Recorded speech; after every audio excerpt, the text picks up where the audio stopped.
I was reborn on the day Ethan Pierce, young master of the Pierce family, was ambushed and beaten in an alley by Logan, his illegitimate half-brother.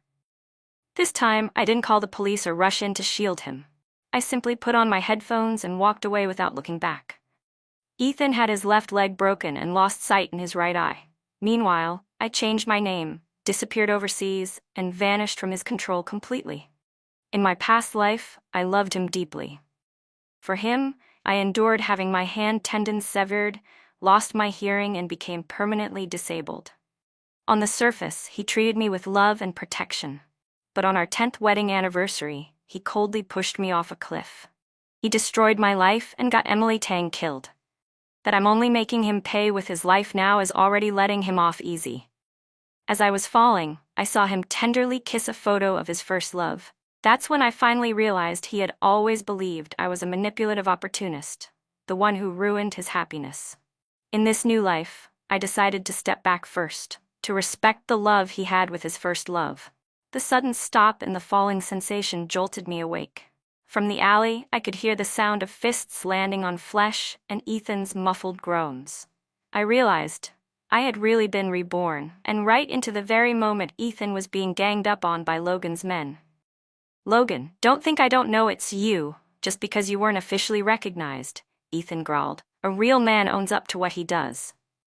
Peeking around the corner, I saw Ethan stuffed into a burlap sack, being violently beaten by a gang of tall, muscular men led by Logan. "Logan, I'm warning you. Let me go now, or I'll never let you off for the rest of my life," Ethan roared. Logan's eyes were bloodshot. Hearing Ethan threaten him only made him angrier. "Still not giving up, huh? You really won't shed tears until you see your own coffin. I came here today to kill you." As he bent down to pick up a short knife, the others also pulled out blades of various sizes. The gleam of the knives flashed under the alley lights, making me shiver. But I quickly slipped on my headphones and walked away in long strides before Ethan could even cry out. In my previous life, I had rushed in before the knives were even drawn. I held Ethan tightly, took the beatings and insults for him. Under Logan's knife, I ended up permanently disabled. The Pierce family was grateful I saved Ethan's life. They spent a fortune treating me and allowed him to marry me. My family's martial arts school received major investments and expanded nationwide. After our marriage, Ethan treated me well. Because I couldn't grip anything with my hands, he hired housekeepers to help with everything. When I went deaf, he bought me the best hearing aids. As my condition deteriorated and I became paralyzed, he took care of me personally, never letting me suffer. Everyone said I was being rewarded for my bravery. I believed it too, thinking we'd stay together for life, until the 10th anniversary of our marriage. That day, he dismissed everyone else and carried me alone up a mountain. When we reached the summit, the sun was just setting. Leaning against him, I said with excitement that I wanted to make a wish, for us to be together forever. But what I got in return was, "You don't deserve it. You purposely got injured to save me 10 years ago, then used that act to make me marry you. You ruined my life and got Emily killed. The fact that you're paralyzed now is already cheap punishment. Today is the anniversary of Emily's death. Why don't you feel what it's like to fall from a height too? Consider it penance for her." Then, he shoved me off the cliff with all his strength. As I plummeted, I saw Ethan take out a photo of Emily Tang and kiss it with devotion. Fear and despair sharpened every one of my senses. That's when I truly felt the hatred he had for me. Turns out, he had always believed I was the evil one, who repaid kindness with manipulation. Someone who used that debt to force his parents to make him marry me. The truth was, he loved Emily Tang. On the day of our wedding, she had flown abroad only for her plane to crash. Her body was never found. For 10 whole years he pretended to love me. He numbed me step by step, waiting until I let my guard down. Then he dealt the fatal blow. But thankfully, I was reborn. This time, I won't get involved. If you love her that much, I'll step aside and let you be with her. With that thought in mind, I borrowed a stranger's phone and texted Emily. "The alley across from the Science and Tech Museum. Ethan's being beaten. If you don't go now, he's going to die." Then I immediately blocked the number and handed the phone back to the stranger. I watched quietly from a distance and saw Emily Tang rushing in with 2 others. Soon, the alley echoed with cries of pain and chaos. Emily's panicked shouts calling Ethan's name, and Logan's furious yelling as he hurled insults. About 10 minutes later, an ambulance arrived. Logan and his men escaped by climbing over the wall. I saw with my own eyes when Ethan was carried out, covered in blood, in so much pain that he couldn't even form a full sentence.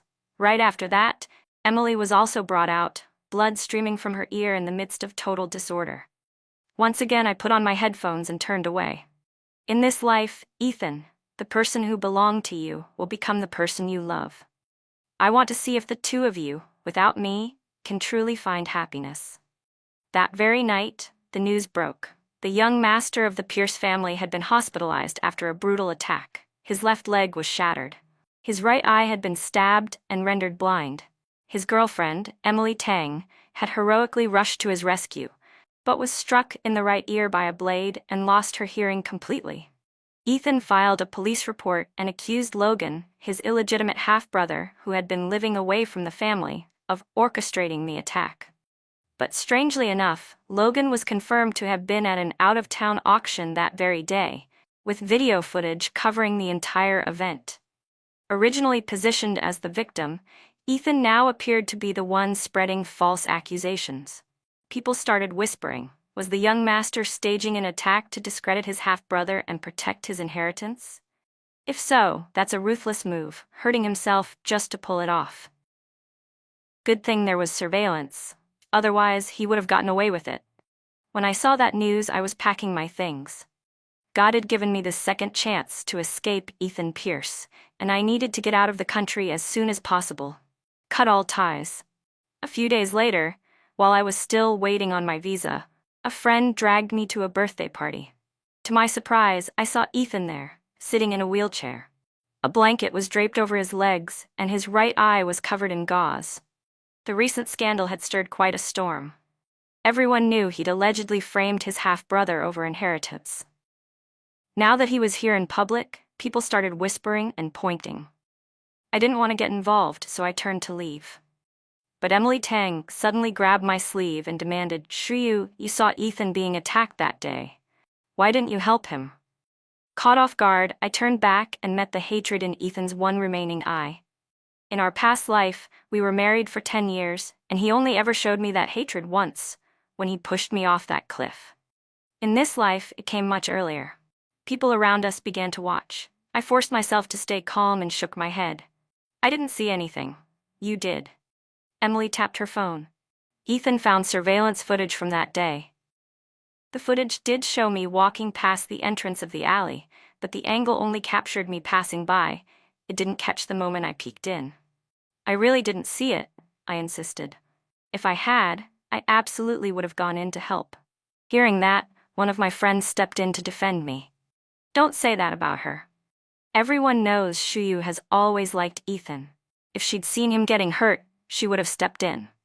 Others nodded in agreement, but their support only made my heart ache. In my past life, I had loved him so much I was willing to be beaten for him, yet all I got in return was, "You don't deserve it." But Emily clearly wasn't going to let it go. She raised her phone and turned to the crowd. "Everyone, look." She walked right past the alley. She clearly saw what was happening. I can't believe the daughter of a martial arts master would just walk away and let someone die. And now she's twisting the truth. Accusatory eyes turned toward me. Even my friends began to look unsure. "Yeah, Shreyu, your dad runs a martial arts school. You should know how to fight. Why didn't you do anything?" Maybe Shreyu thought that with Ethan hurt, she'd have a chance to take his place. Didn't expect Emily to be the braver one. She's the one who saved Ethan's life. Baseless speculation swirled around me. No matter how I explained, it didn't help. And in the middle of all this, Ethan spoke in a cold, detached voice. "Shreyu, let me ask you just one thing. Did you leave me there because Logan paid you?" The room fell completely silent. All eyes were on me. Clutching the hem of my shirt, I stared at him in disbelief. "Ethan Pierce? You know I don't even know Logan." His brows furrowed tightly, making the area around the bandaged eye look even more tense and twisted. After a long silence, he suddenly signaled to Emily Tang to wheel him away. The incident had reached a climax, yet he didn't press further. Everyone looked at each other in confusion, unsure why he suddenly gave up questioning. But deep down, I had a sinking feeling something bad was coming. I had just stepped away when someone suddenly grabbed me from behind, covering my mouth and nose. I was dragged off, and before I knew it, taken to the third floor of an abandoned factory. They shoved me to the ground right in front of Ethan Pierce. "What are you doing?" I tried to scream for help, but Ethan raised a hand in a silencing motion. The next moment, I was forced to bend forward. From his wheelchair, Ethan lifted his head and looked straight at me. "Shuyu, why didn't you save me this time?" he asked coldly. "It should have been you who ended up crippled." Before I could even register what he meant, he suddenly shoved me hard between the shoulder blades. I was thrown forward with force. "Help!" I screamed, and jolted awake once again. But this time, I wasn't back at the mouth of the alley. I was in a hospital. My parents were beside me, looking panicked. "Shuyu, thank God you're awake. What happened? Why were you in such a remote place? If it hadn't been for that villager who found you, you would have died there." Immediately, the image of Ethan's bloodshot, terrifying eyes came rushing back to me. He had been reborn too, and he wanted to kill me, again. A group of police officers entered the room, their faces serious. "Miss Wen, do you remember what happened before you fell? Did someone push you, or did you fall by accident?" I opened my mouth, wanting to say Ethan's name. But then I remembered Logan. If Logan could fake an alibi and appear at an out-of-town auction with full video coverage, so could Ethan. And I had no proof. "I'm sorry, I can't remember," I said quietly. The officers left their contact info and exited the room. After a few more days in the hospital, my parents hurriedly brought me home. The phone I'd had with me the day I fell had been smashed to pieces, so I hadn't checked any messages or seen the news. It wasn't until I got home that I found out Ethan had released the surveillance footage of me walking past the alley. Using his connections in the media industry, he painted me as a cold-hearted, scheming woman who conspired with his half-brother to murder him. My fall from the factory was twisted into a failed suicide attempt. In a live-streamed video, Ethan sat in his wheelchair looking heartbreakingly sorrowful. "Before she jumped," he said, "Shuyu confessed to me that she brought those men to the alley. If Emily hadn't shown up in time, they would have killed me, and Logan would have taken over the Pierce family. She said all this herself." His words instantly set the internet on fire. Logan's alibi became meaningless. Public opinion turned violently. I read every piece of news in shock. Ethan Pierce was even more ruthless in this life than in the last. Once he realized I hadn't died, he immediately set out to destroy me. There was no time to pack. "Shuyu, hurry, we need to leave," my parents said as they rushed into my room. But it was too late. Dozens of people had already gathered at our front door. Reporters, onlookers, and a few grim-looking men were waiting. My father quickly pulled a cap over my head and shielded me with his body. "My daughter is innocent," he declared. A reporter shoved a mic toward me. "Miss Wen, is what Mr. Pierce said true? Did you pursue him for years and, after being rejected, team up with Logan to kill him? How much of the inheritance were you promised?" "The Pierce fortune is vast. Even 5% would be enough to keep your whole family comfortable for life." "Miss Wen, do you feel any remorse for nearly killing the man you claim to love?" Their questions came at me rapid fire. I clenched my fists and shouted into the nearest mic. "I didn't. Ethan Pierce is lying. I've never even met Logan." But no one believed me. People in the crowd held up their phones, recording every second. "She's lying. Logan's a wanted man now. Of course she won't admit it. Otherwise, she'd be charged as an accomplice," someone muttered. I kept shouting, trying to defend myself. Suddenly, a rock flew toward me and struck the ground nearby. Everyone jumped back in surprise. My parents immediately pushed me back into the house. "Go," they yelled. "We'll handle this." But this was something that couldn't be explained away. "Go hide at a friend's place for a few days," my dad said. "We'll come pick you up once it's safe." I pulled the brim of my cap down to cover my face and ran, trying to figure out where to go. But more importantly, I had to find evidence, something solid. Otherwise, I wouldn't escape this life either. Or maybe I should leave the country as soon as possible. Let Wen Shuyu cease to exist in this life. "Are you looking for me?" The chilling voice I remembered all too well rang out ahead of me. I froze in place. When I looked up, I saw Logan spinning a short knife loosely in his hand, that same casual menace in his eyes. A few men stood behind him. "I heard you testified for Ethan Pierce, said I was the one trying to kill him," he said. "I've got no beef with you. Even if you love him to death, is that really a reason to throw me under the bus?" I turned and tried to run, only to realize my escape path was blocked. It was only then that I noticed I had somehow returned to that alley again, but this time, I was the one surrounded. "Cut off both of her ears," Logan ordered. "Send them to Ethan as a birthday present." That moment overlapped with a nightmare from my past life. Back then, Logan had blindfolded Ethan and said he was going to cut off his ears and send them to his legal father. I had begged and pleaded, and in his frustration, Logan had stabbed my ear. When I woke up in the hospital, the world was silent. Ethan had held me tightly, trembling, with a piece of paper in his hand covered in apologies. But all his "I'm sorry" eventually turned into, "You don't deserve it." "Logan, this has nothing to do with me," I pleaded. "If you want revenge, go after Ethan. None of this has ever involved me, and besides, he doesn't even love me. You can cut off my ears and he wouldn't even flinch." Logan smirked. The knife in his hand moved closer. "You've got a point, he only loves that woman." I followed his gaze and saw Emily Tang had been captured too. Her mouth was stuffed with a rag, her face pale with fear. "Your ears, her eyes," Logan mused. "That should get a reaction out of Ethan Pierce." 4 men stepped forward, closing in on Emily and me.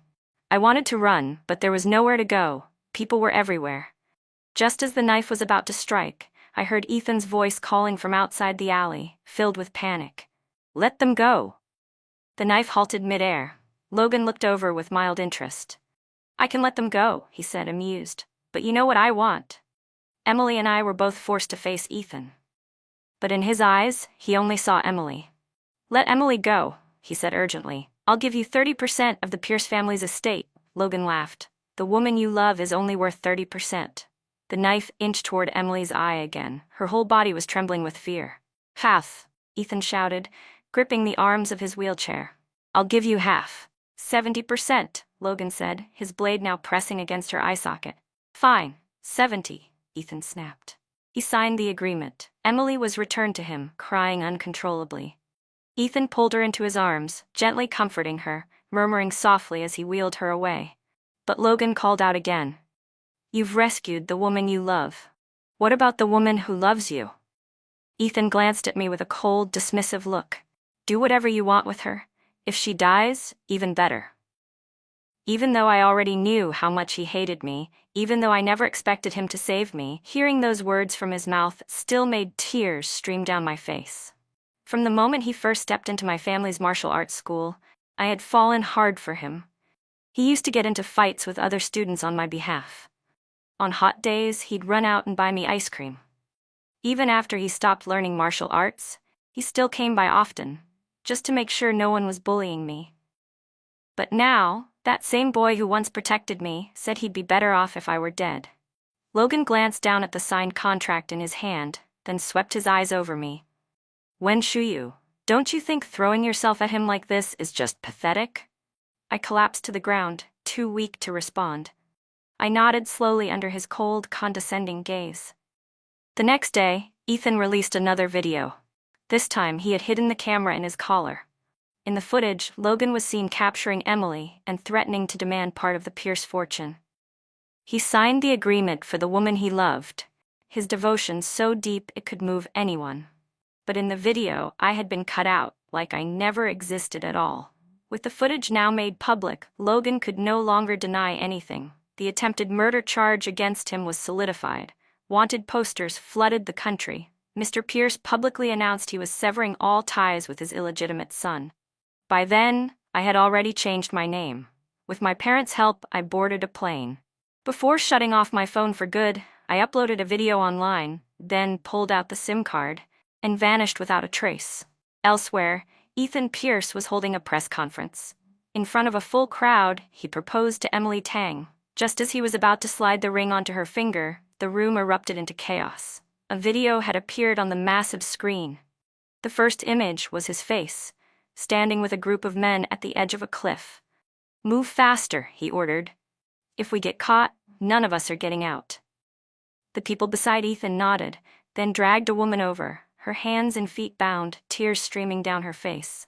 Ethan pulled out a short knife and carved a bloody red cross on her cheek. "You had your son try to take my inheritance?" he snarled. "Did you ever stop to think whether he even had what it takes? Don't worry. Go ahead and die. It won't be long before I send Logan to join you." With that, he raised his foot and kicked the woman off the cliff. The final frame was accompanied by my voice, altered through a voice modulator. "Ethan Pierce, you killed Logan's biological mother. Now it's your turn to pay with your life." Thanks to Ethan's high-profile status, more reporters than ever were at the scene. The moment the video ended, they swarmed forward. "Mr. Pierce, was that you in the video? Did you murder Logan's biological mother?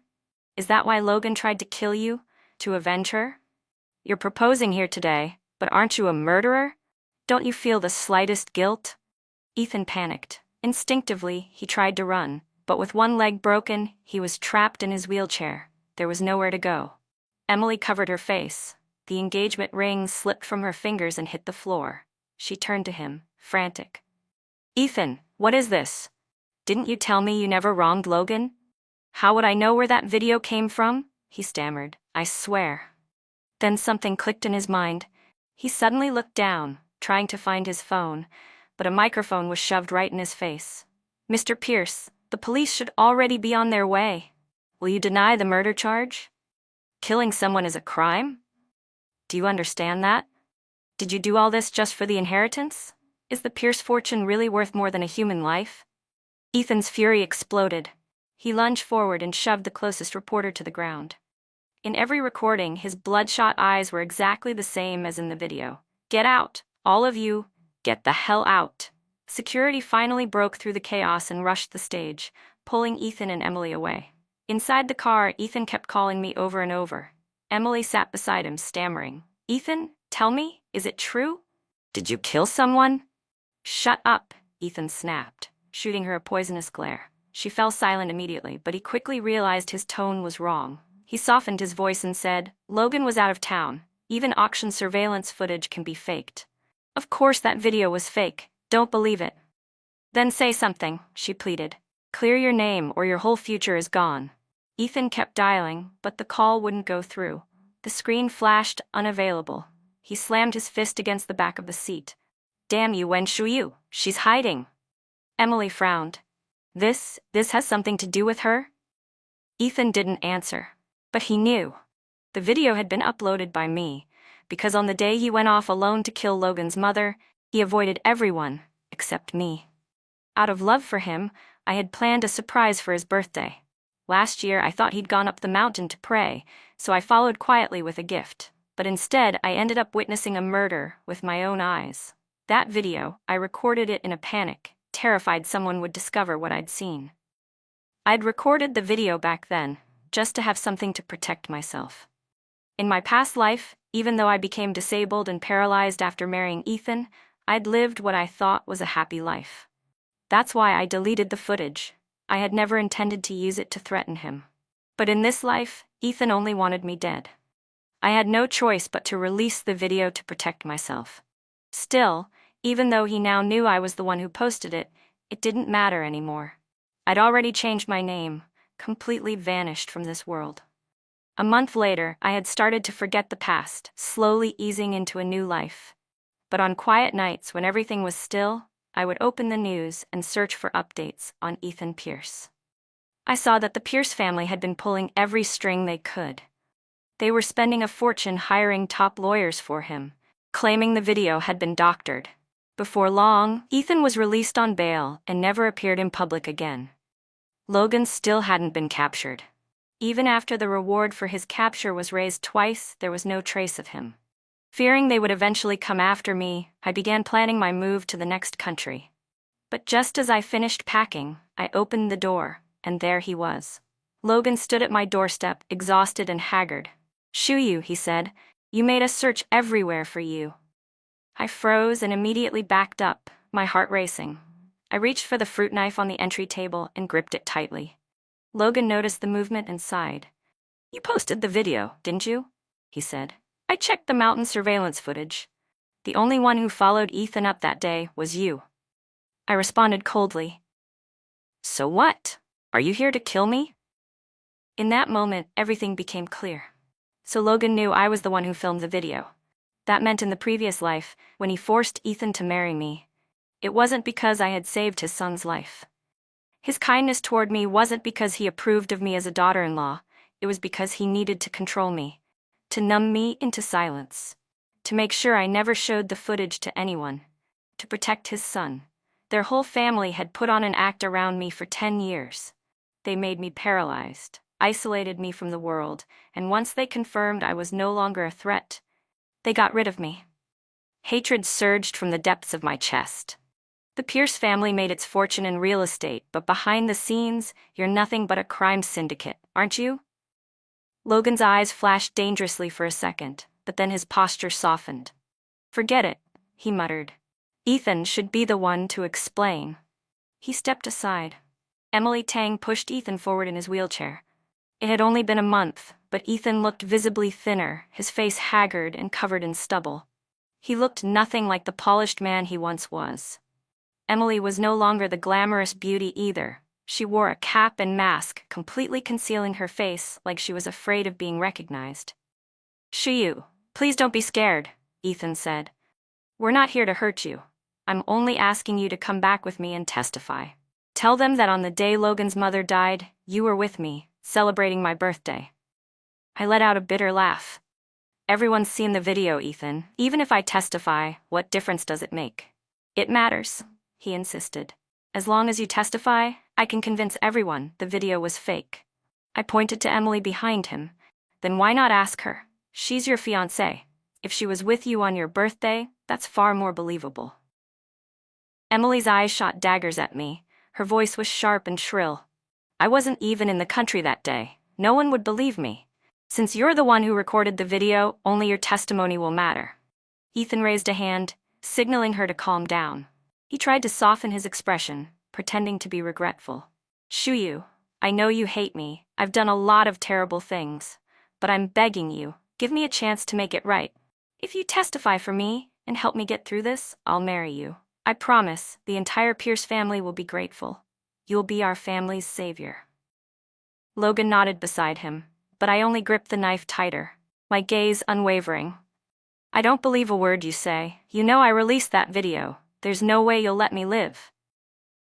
Emily grew impatient, pointing at me and shouting, "You did all of this just to force Ethan to marry you.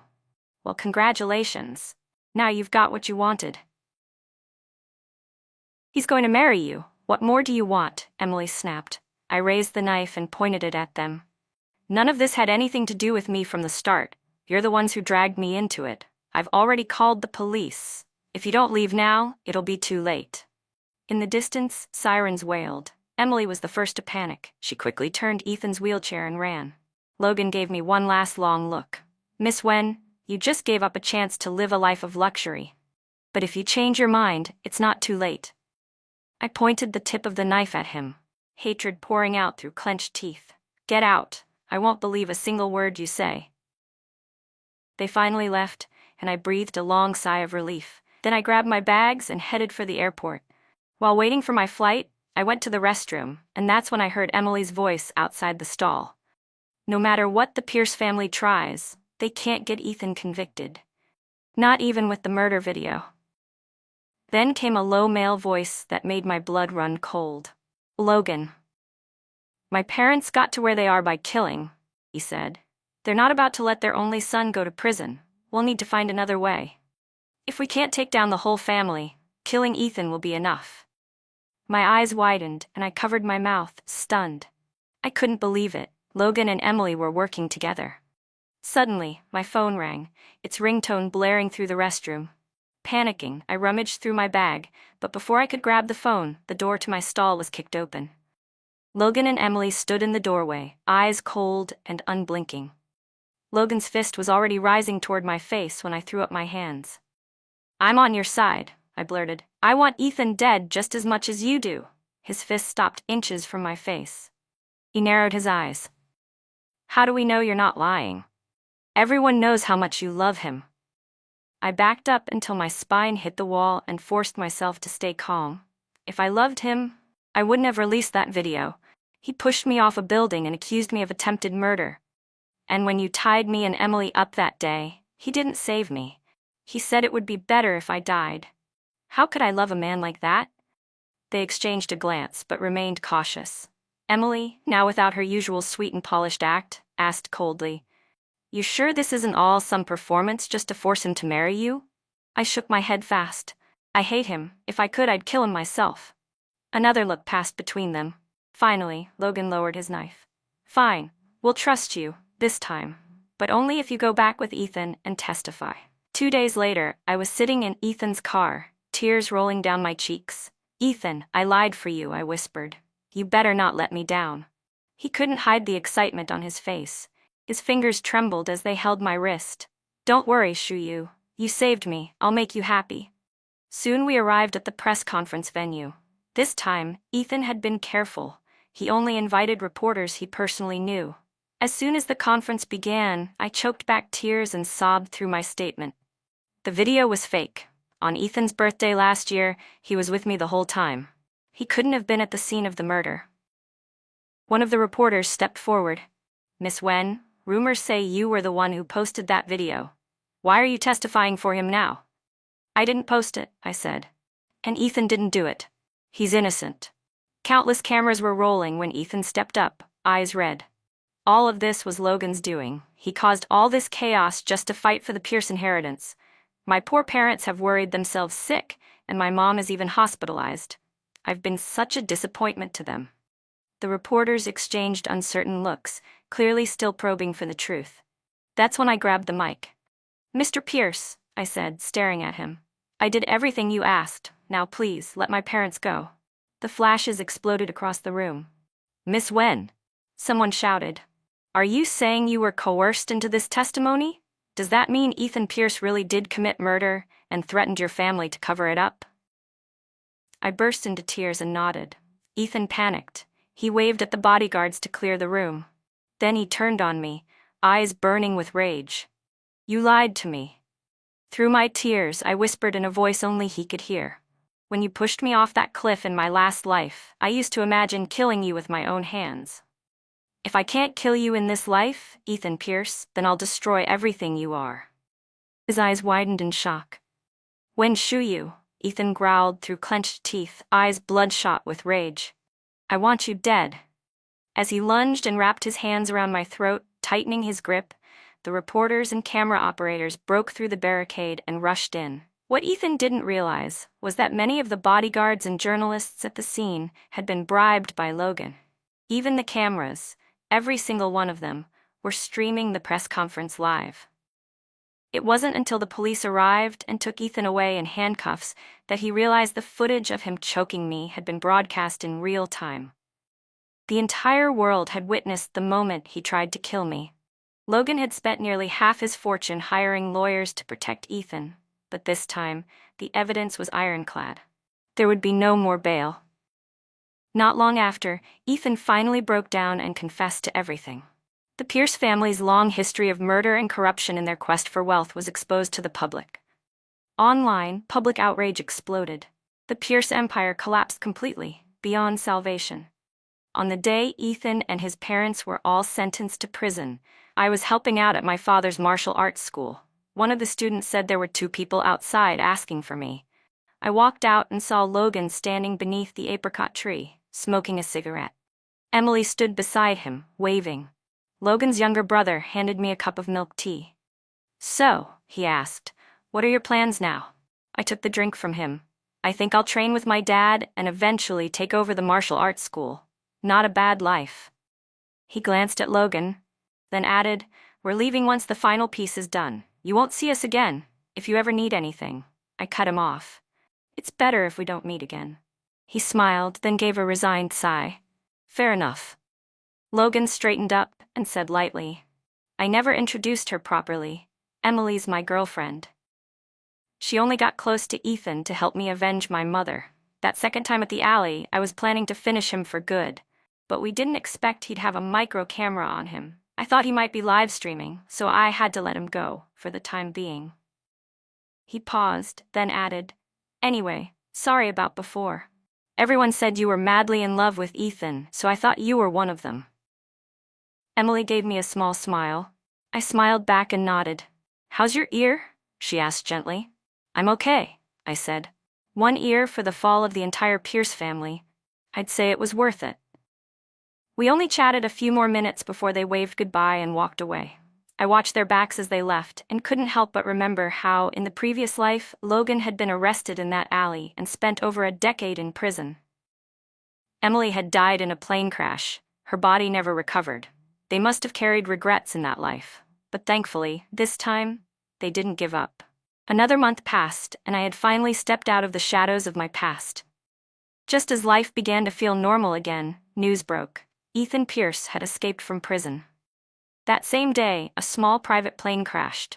The wreckage was horrific, the bodies unrecognizable. The official list of the deceased included 5 names: Ethan Pierce, his parents, Logan, and Emily Tang. Staring at the list, I went numb. That was the same flight Emily had taken in the previous life. As I stood frozen in thought, my dad called me to help welcome new students. I responded and walked toward the front. Passing the window, I glanced out at the apricot tree in front of the school and saw 2 figures standing beneath it. They wore hats and masks, only their eyes visible, but those eyes were unmistakably familiar. My eyes welled with tears. I wanted to wave, to call out to them, but I was afraid someone else would see. A moment later, Emily waved at me. I smiled through tears and nodded. Logan gently patted her shoulder. The 2 of them turned and walked away.